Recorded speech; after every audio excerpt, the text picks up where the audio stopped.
애청자 여러분 안녕하세요. 사도행전을 통해 복음이 전해지는 과정을 살펴보는 내 증인이 되리라. 진행의 백성입니다. 네, 여러분 안녕하세요. 강승규입니다. 지난 시간 끝에 사도행전 21장 27절부터 36절을 읽고 이야기를 나누기 시작하다가 시간이 다 되었어요. 네.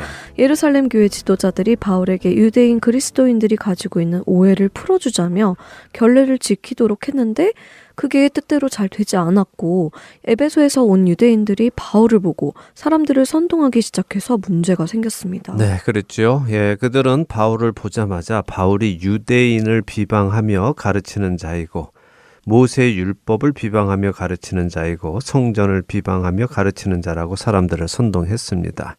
그리고 그 증거로 바울이 헬라인을 데리고 성전에 들어가서 거룩한 곳을 더럽혔다고 주장했지. 네, 그런데 하지만 그것은 사실이 아니었죠. 맞습니다. 사실이 아니었죠. 예, 단순히 예루살렘 시내에서 바울이 에베소 사람 드로비모와 있는 것을 보고는 바울이 드로비모를 성전에 데리고 들어갔을 것이라고 단정짓고 그렇게 말한 것입니다. 네. 그러나 지난 시간에도 말씀드린 것처럼 당시의 성전에 이방인이 들어가는 것은 거의 불가능했습니다. 그러게요. 이방인이 성전에 들어갔다가 들키면 아무리 로마 시민이라고 해도 사형을 당한다는 팻말이 써있다면서요. 네. 그런데 어떻게 들어가겠어요? 그렇습니다. 이제 그 이후에 있었던 이야기를 보죠. 네. 성경 본문은 지난 시간에 36절까지 읽었으니까 다시 읽지는 않겠습니다. 자, 이렇게 에베소에서 온 유대인들이 바울을 고소하니 그 말을 듣고 예루살렘에 있는 유대인들이 들썩들썩합니다. 그리고는 바울을 붙잡아 체포를 하지요. 그리고는 그를 성전 밖으로 끌고 나갑니다.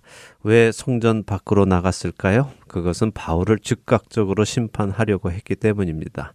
만일 바울과 대화를 하려 했거나 잘잘못을 따지려 했다면 그들은 성전 안에 솔로몬 행각이나 다른 장소에서 해도 됐습니다.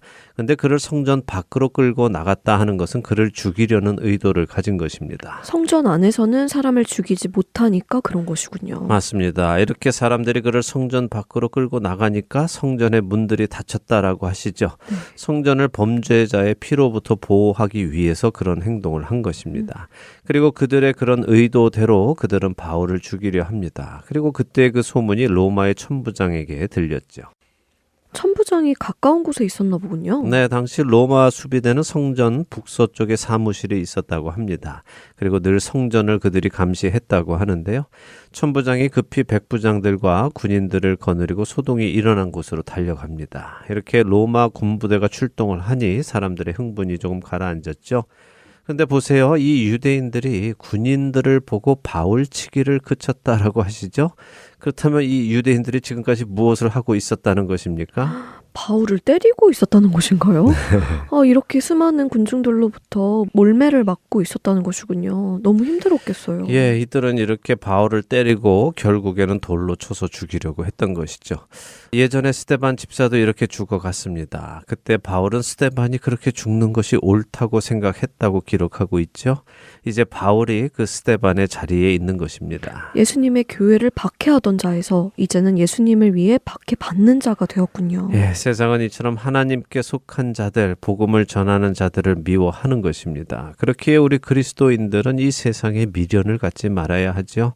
자, 이렇게 온 천부장이 일단 바울을 체포하고 쇠사슬로 결박을 합니다. 만일 천부장이 오지 않았으면 어떻게 되었을까요? 바울은 그들의 손에 죽었겠네요. 그랬겠죠. 하지만 아직 바울은 죽을 때가 아닙니다. 왜냐하면 그를 향한 하나님의 계획이 남아있기 때문이죠. 이렇게 온 천부장은 바울을 체포한 후에 모인 사람들에게 왜 바울을 죽이려고 하는지 묻습니다. 그러자 모인 사람들이 천차만별로 말을 하는데요. 이 사람 저 사람 막 말을 하니까 이 천부장이 못 알아듣겠습니다. 그래서 천부장이 일단 바울을 영내로 데려가서 조사를 하도록 하지요. 그래서 사람들 사이로 바울을 데리고 가는데요. 유대인들의 저항도 만만치 않았습니다. 그들이 막 소리 지르면서 지금 그 자리에서 바울을 죽이려고 했습니다. 그러면서 로마 군인들이 겨우겨우 바울을 계단 앞으로 데리고 갔는데 유대인들로 인해서 더 이상 갈 수 없으니까 군인들이 어떻게 합니까? 바울을 들어 올려서 사람들 위로 데리고 가네요. 네. 자, 여기까지 지난 시간 읽은 사도행전 21장 36절까지 내용입니다. 네. 이제 그 다음의 일을 또 보도록 하지요. 37절부터 40절 읽어볼까요? 네, 사도행전 21장 37절부터 읽습니다.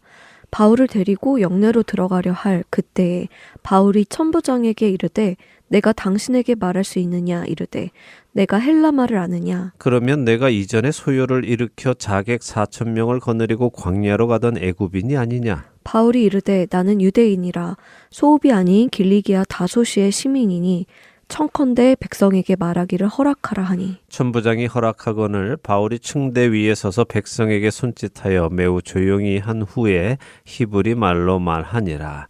자, 천부장이 바울을 데리고 영내로 들어가려고 할 때에 바울이 천부장에게 말을 겁니다. 내가 당신께 말씀을 좀 드려도 되겠습니까? 이렇게 헬라어로 말을 합니다. 그러니까 천부장이 깜짝 놀라서 너 헬라어 말 할 줄 아느냐? 하고 묻지요. 왜 그렇게 물었을까요? 정확한 이유는 알 수 없지만 여기 읽어보니 이 천부장은 바울의 사건이 예전에 있었던 어떤 사건과 연루된 사람이라고 생각하고 있었습니다. 그 사건은 무엇인가 하면 애굽 출신으로 유명한 자객이 하나 있었는데 그 사람이 주후 54년 정도의 폭동을 일으키고 자기 자신을 메시아로 소개하며 로마의 압제로부터 유대를 구해낼 것이라고 주장하던 사람이었죠. 자기를 메시아라고 주장하던 사람이 있었다고요? 네. 그런 사람은 요즘에만 있는 것이 아니군요. 아니죠. 옛날에도 있었죠. 그렇게 예수님께서도 자신을 그리스도라 하는 사람들의 미혹을 조심하라고 경고하셨죠. 네. 뿐만 아니라 그렇게 스스로를 메시아라고 주장하는 사람들이 많았기 때문에 예수님께서 메시아로 나타나셨을 때에도 믿지 않는 사람들도 많았던 거고요. 어쨌든 이 애굽 출신의 자객이 많은 유대인들을 규합해서는 감람산에 모여서 반란을 도모했고 당시의 총독이었던 벨릭스 총독이 군대를 파견해서는 그 무리를 진압한 일이 있었습니다. 이때 살아남은 사람들 4천 명을 데리고 그 자객이 광야로 잠적한 사건이 있었는데요. 지금 천부장은 바울이 바로 그 사람인 것으로 착각을 하고 있었던 것이죠. 그래서 애굽 사람으로 생각했는데 유창한 헬라 말을 하니까 놀란 것이군요. 그렇습니다. 바울은 그에게 자신은 그 자객이 아니고 유대인이다라고 말하죠. 또한 소읍, 다시 말해 작은 고을 사람이 아니라 길리기아 다소의 시민입니다라고 소개를 합니다. 바울이 자신을 다소 사람으로 소개하는 이유는 다소가 경제적으로 부유했기도 했고요. 교육 수준이 높은 도시였기 때문에 바울이 자신이 다소 사람이다라고 소개할 때는 나는 어느 정도 학식이 있는 사람입니다. 그러니 내가 이 사람들에게 말을 좀 할 수 있는 기회를 주십시오라고 정중히 부탁을 하는 것입니다. 그럼 바울의 청에 천부장은 허락을 해주고요. 네. 다섯 사람이라고 말한 것이 오히려 도움이 되었나 보네요. 그런 것 같습니다. 자, 천부장의 허락을 받은 바울은 층대 위에 서서 백성들을 향해서 히브리 말로 말을 시작했다고 하시죠. 바울이 왜 히브리 말로 했을까요? 네. 유대인들에게 말을 하는 것이니까 히브리 말로 하는 것이 당연한 것 아닌가요? 그럴 것 같지만 사실 당시 유대인들은 히브리어를 거의 쓰지 않은 것으로 알려져 있죠. 그러면 무슨 언어를 썼나요? 헬라어를 썼나요? 예, 당시의 배경을 살펴보면요. 유대인들은 남유다가 바벨론 포로로 잡혀갔다가 다시 돌아온 이후로는 바벨론의 언어, 그러니까 아람어를 썼다고 알려져 있죠. 70년 포로 생활 동안 언어도 잊어버리게 된 것이었군요. 그렇죠. 그래서 예수님 당시 그리고 지금 이 사도행전 당시도 유대인들은 아람어를 실생활에서 썼다고 알려져 있습니다. 대신에 글은 그리스 알렉산더가 세계를 제패하면서 그리스어 곧 헬라어가 퍼져나가서 문서는 헬라어로 쓰게 된 것이죠. 그래서 신약 성경들이 헬라어로 쓰인 것이고요. 아, 그랬군요. 그러니까 당시 유대인들은 말은 아람어로, 글은 헬라어로 썼다는 것이네요. 네. 어려웠겠어요. 두 언어를 썼으니까요. 네, 그래서 아마 대부분 사람들은 헬라어를 잘 사용하지 못했던 것 같고요. 어느 정도 교육을 받은 사람들만 썼던 것 같습니다. 어쨌든 지금 중요한 것은 바울이 히브리어로 유대인들을 향해 말을 했다는 것입니다. 사실 이 부분을 두고 어떤 학자들은 히브리어가 기본적으로는 아람어의 사투리 중에 하나이니까 사실은 바울이 아람어로 말했을 것이다라고 해설을 하기도 합니다. 하지만 사도행전의 저자 누가가 여기 21장 40절 그리고 다음 장인 22장 2절에도 분명하게 바울이 히브리어로 말을 했다고 기록하고 있는 것을 보면 바울이 히브리어로 군중을 향해 말을 했다고 보는 것이 옳을 것 같습니다. 그리고 제 생각에 바울이 아람어가 아닌 히브리어로 이렇게 말을 한 데에는 어떤 의도가 있었을 것이라고 생각하는데요. 어떤 의도요? 분명 그 대중 속에는 히브리어를 잘 못 알아듣는 유대인들도 있었을 것입니다. 네. 물론 공부를 많이 한 사람들이나 민족성이 강한 사람들은 히브리어를 하는 사람들도 있었겠지만요. 그런 그들에게 바울이 히브리어로 말을 한다는 것은 바울 자신이 이 유대 문화에 문외한이 아니고 또한 유대 문화를 업신여기는 사람이 아니라 히브리 문화를 사랑하고 존중해서 이렇게 히브리 말도 잊지 않고 유창하게 하는 사람이다 하는 것을 보여주면서 이제부터 자신이 하는 말에 힘을 더해주기 위해서 그랬다고 생각합니다. 내가 한간에 떠도는 소문처럼 모든 유대인들에게 모세를 배반하고 할례를 행하지 않고 관습을 지키지 말라 하는 그런 사람이 아니다. 내가 그런 사람이라면 이렇게 히브리어로 말하겠느냐 하는 의도가 담겨 있다는 말씀이군요. 그렇죠. 자, 이제 다음 장인 22장으로 넘어가서요. 1절과 2절을 먼저 읽어볼까요? 네, 사도행전 22장 1절과 2절입니다. 부형들아, 내가 지금 여러분 앞에서 변명하는 말을 들으라. 그들이 그가 히브리 말로 말함을 듣고 더욱 조용한지라. 이어 이르되. 사도 바울이 히브리 말로 말하니까 그들이 더욱 조용해졌다고 하시네요. 네, 사도 바울이 히브리 말로 부형들아 이렇게 그들을 부릅니다. 네. 아버지와 형제들아 하는 것이죠. 무슨 말입니까? 나는 당신들과 한 핏줄입니다. 당신들과 다르지 않은 히브리인입니다 하며 말을 시작하는 것입니다. 그러니 그들도 멈칫한 것이죠. 자, 그런데 바울이 그들을 향해 내가 지금 여러분 앞에서 변명하는 말을 들으라 이렇게 말합니다. 변명이라는 말이 어떻게 들리십니까? 변명이요. 변명은 자신이 저지른 어떤 잘못에 핑계를 대는 것 아닌가요? 네, 변명이라는 말을 들으면 그런 부정적인 생각이 떠오릅니다. 네. 실제로 사전을 찾아보면요, 변명은 어떤 잘못이나 실수에 대하여 구실을 대며 그 까닭을 말함이라고 정의하고 있죠. 하지만 바울은 무엇을 잘못하거나 실수한 것은 아니잖아요. 예, 그래서 좀 맞지 않는 것 같죠. 네. 예, 사실 우리 대부분이 사용하는 변명이라는 단어는 자신이 잘못한 것에 대해서 내가 왜 그렇게밖에 할 수 없었는지 사람들에게 이해시키려고 설명하는 것을 뜻하는데요. 네. 변명이라는 단어에는 그 의미 말고도 또 다른 의미가 있습니다. 그것은 옳고 그름을 가려 사리를 밝히다 하는 의미이지요. 이것은 잘못한 것을 덮으려는 시도가 아니라요. 무엇이 옳고 무엇이 틀린지를 사리를 하나하나 따져가면서 옳고 그른 것을 밝혀내는 것을 의미합니다. 이 단어가 헬라어로는 아폴로게오마이라는 단어이고요. 여기서 나온 영어 단어가 apology입니다. 한국어로는 변증이라고 번역을 하기도 하죠.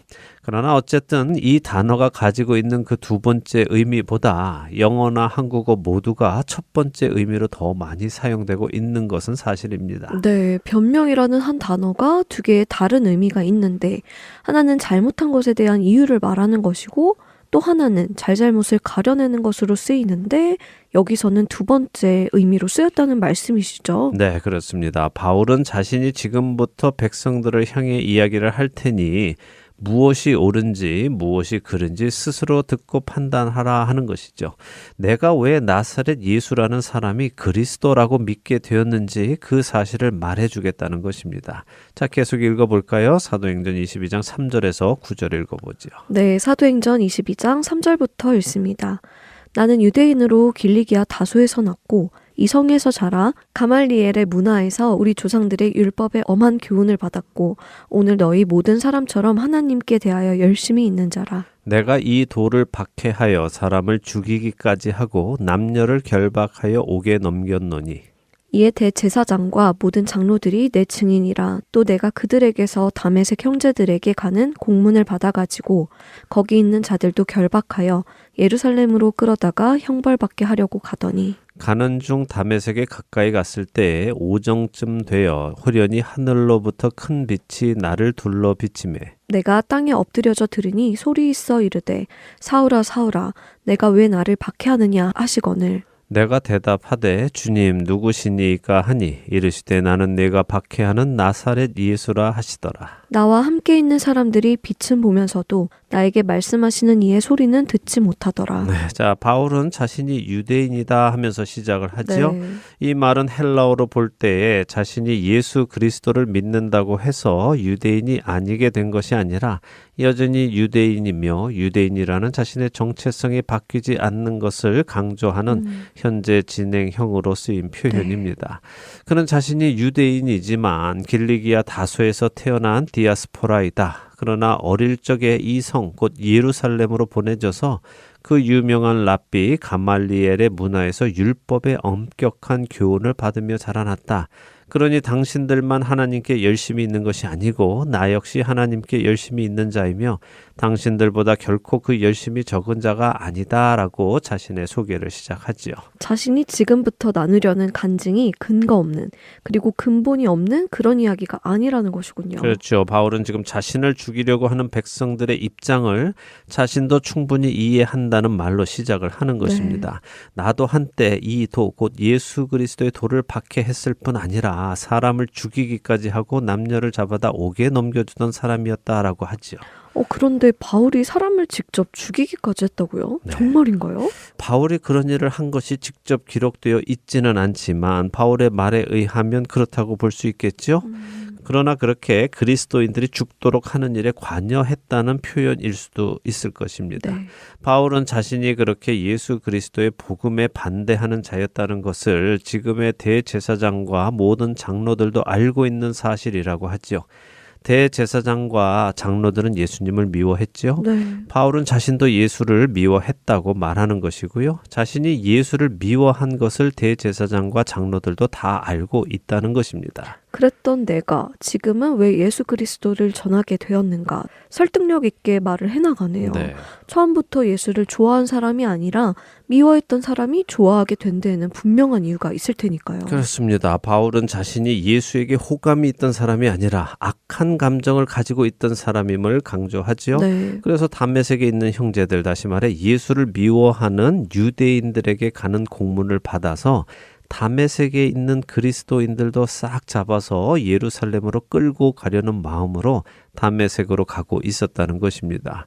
바울은 계속해서 자신이 지금 자신을 죽이려고 하는 자신의 눈앞에 있는 유대인들과 같은 생각을 가지고 있었다는 것을 강조합니다. 이렇게 해서 자신이 그 자리, 곧 예수를 핍박하는 자리에서 지금 예수를 섬기는 자리로 온 것처럼 그들 역시 그렇게 옮겨오기를 희망하며 말하는 것이죠.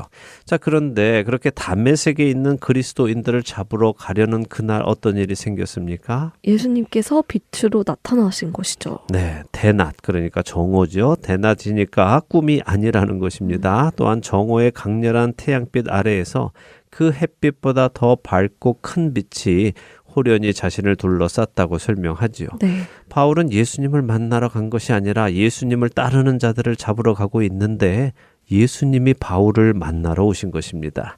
이것부터 벌써 은혜인 것이죠. 이 빛 속에서 바울은 엎드러집니다. 도저히 마주할 수 없는 빛이었겠네요. 그럼요. 주님의 임재에 이런 반응이 일어나는 것이 당연한 것입니다. 이렇게 엎드러진 바울에게 주님의 음성이 들리죠. 사울아, 사울아, 네가 왜 나를 박해하느냐 하고 물으십니다. 이 음성을 다른 사람들은 듣지 못했다고 증언합니다. 들리는 음성을 향해 누구십니까? 하고 바울이 물었더니 나는 네가 박해하는 예수다라고 답을 하셨다는 것이죠. 다른 사람들도 빛은 보았습니다. 그렇지만 음성은 듣지 못했다라고 기록하고 있죠. 근데 이 사건이 처음으로 기록된 사도행전 9장을 보면 조금 다르게 설명되어 있습니다.